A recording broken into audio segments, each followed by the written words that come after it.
Well, central bankers and finance leaders are gathering this week for the ECB's annual forum in Sintra, Portugal. All as policymakers are outlining their plans to unwind stimulus, and emerging markets are getting hit. If you come inside the Bloomberg here, you can see $19 billion was drained from emerging market equities. That's the worst since 2008. Well, joining us now from Frankfurt is Jana Randow, Bloomberg News European economy reporter. Jana, what can we hear this week, and is there anything that will give some more certainty to emerging market investors?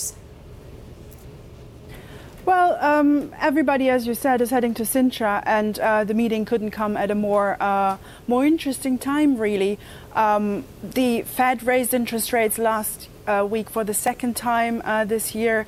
Mario Draghi, ECB president, talked about how the central bank is planning to unwind asset purchases by the end of the year.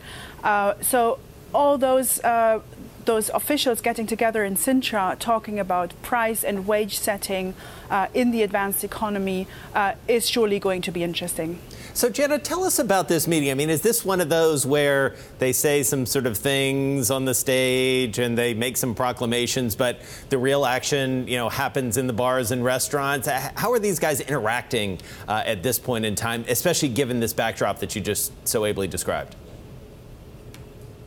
Well, Sintra is, you can compare the atmosphere certainly to the Fed's Jackson Hole Symposium that regularly takes place in August.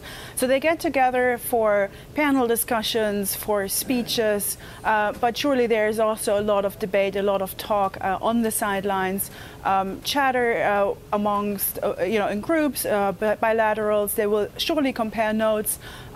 With them are economists, academics, certain number of reporters as well. So by the end of that conference, they will have a very good view over where they all are, where the individual central banks are heading. Not that they coordinate policies, but they do talk and they do compare notes on where the global economy is heading.